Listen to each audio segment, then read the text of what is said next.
Hey folks, Jim Thomas here, Fitness Management and Consulting, and welcome to our channel today. I appreciate y'all being here. And if you're new to the channel, if you're finding us for that very first time, welcome. Hey, it's great to have you. And as a quick reminder to all, my focus, my mission here on the channel is I want to be able to provide as much information as I can to as many people as I can, across all regions. And the best way I can do that is when you choose to subscribe to the channel, when you choose to, hit the like button, when you choose to comment, when you choose to share the information. So if you've not yet done so, please subscribe. Please share the channel. Please hit that like button. If you enjoy the content provided. And for additional ways that you can choose to support the channel, and for additional ways you can learn more about me and how I can help take your business to that next level, check out those links below. And so our topic for you today is how to become a successful personal trainer. Okay, I know from my standpoint, I talk to a lot of folks that are trainers that own their own facility.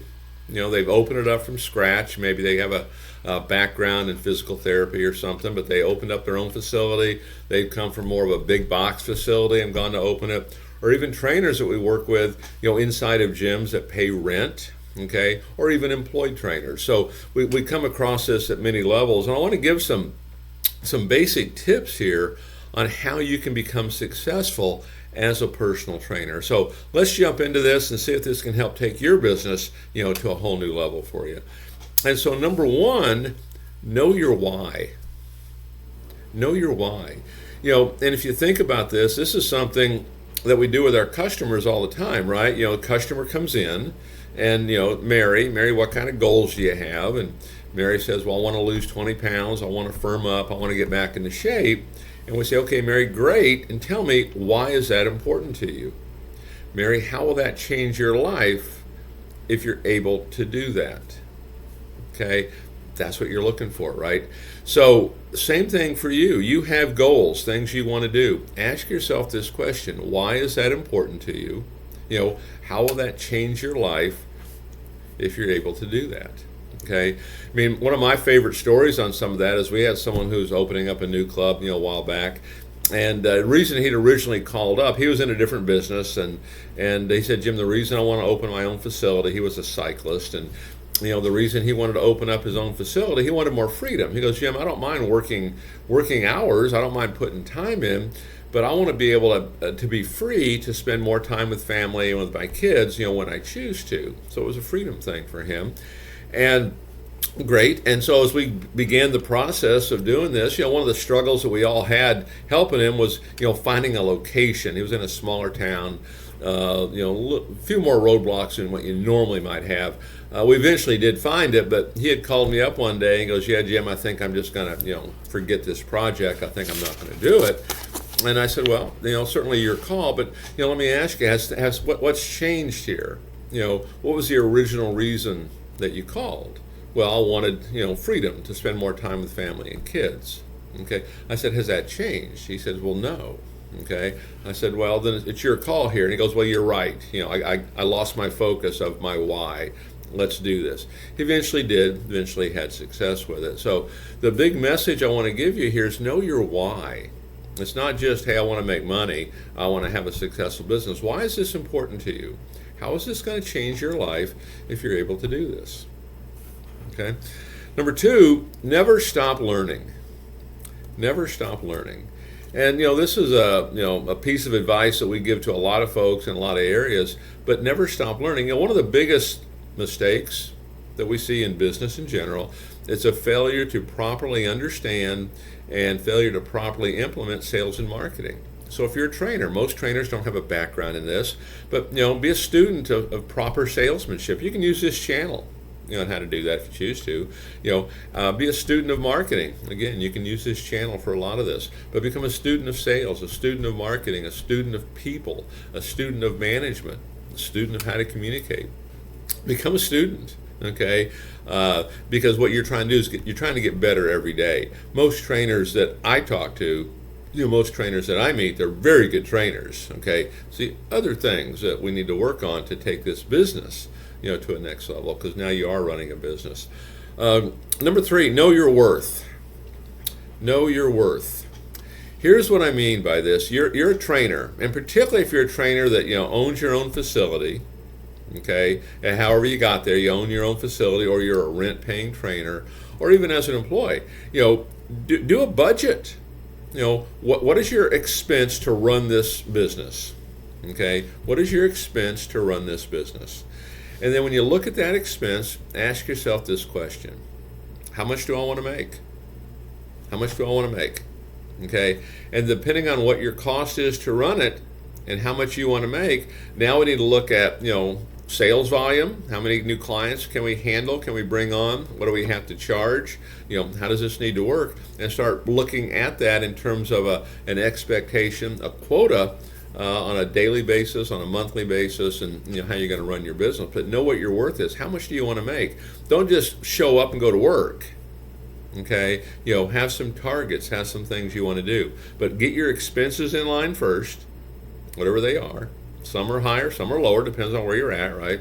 And then how much do you want to make? And now what's it going to take? And we're going to go back into that action plan, right? And how are we going to create this? Number 4 on my list on how to be a successful trainer: be seen and be known. Be seen and be known. One of the biggest challenges for anybody in business, okay, is that nobody knows who you are, and those that do, they don't have you at top of mind.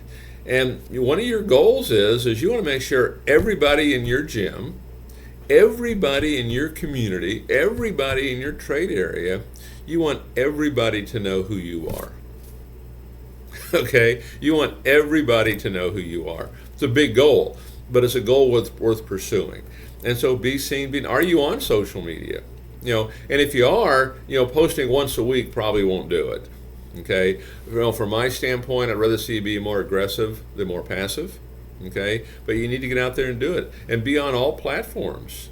Okay, do you have a podcast? Are you on Audible? Are you on Apple? Are you on Google? Are you on Spotify? Are you on YouTube? Do you have video? Okay, there's many platforms out there. When's the last time you sent out a press release?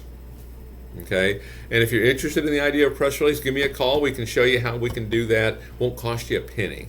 Okay, and you can get just massive coverage out there. But be seen and be known. And one of the secrets to the whole marketing and promotion and advertising and all is we have to be consistent with it. You can't, one moment we do it, next moment we don't. This I would venture to say this might be half of what you do every day. Is the marketing and promotion and getting known. Testimonials, okay? There's an awful lot you can do there, okay? Number 5 on my list on how to be a successful personal trainer: try, fail, and begin again. Try, fail, and begin again. And the point I want to make here, it's not just going to be a rocket ship to the moon on how to do this. There are going to be some struggles. There's always some struggles. There's always going to be risk, because without risk, there's no upside. There's no potential here. Okay? No one invests in a business just knowing, hey, there's no risk at all. It's going to go straight to the moon. It doesn't happen that way. There's going to be risks. There's going to be difficulties. Know it's going to be there, and then keep going. And one of the things that I like to do, we do this in a lot of meetings that we do, is when we sit down with somebody, or even on the phone, what's working well, what's not. Okay? We address it really every single day. What's working well? Because if it's working well, we want to keep doing it, okay? And if it's not working well, we want to fix it. And if it's not working well, over and over, we need to get some help here, okay? And so what's working well, what's not? The other thing we look at when we talk about writing a plan of action, as a matter of fact, search the channel here on how to write a plan of action. This is a key thing that you want to understand and make sure that we're doing on a regular basis, and we're working the key components of that plan of action. But on a plan of action, one of the categories in there that we have is what we call roadblocks and setbacks. Okay, what are roadblocks and setbacks? What are some potential roadblocks and setbacks? What are some real roadblocks and setbacks? And then what is the solution? Because you're going to have them, and be prepared to answer them, because we want to stay in the business of providing solutions for your business and solutions for your client. Don't let these roadblocks and setbacks stop you. Okay, you're going to have them. Everybody has them. One of the great secrets is being able to, keep moving forward. Don't let it, take us in a different direction, or don't let it stop us. And then last on my list on how to become a successful personal trainer, relationships first.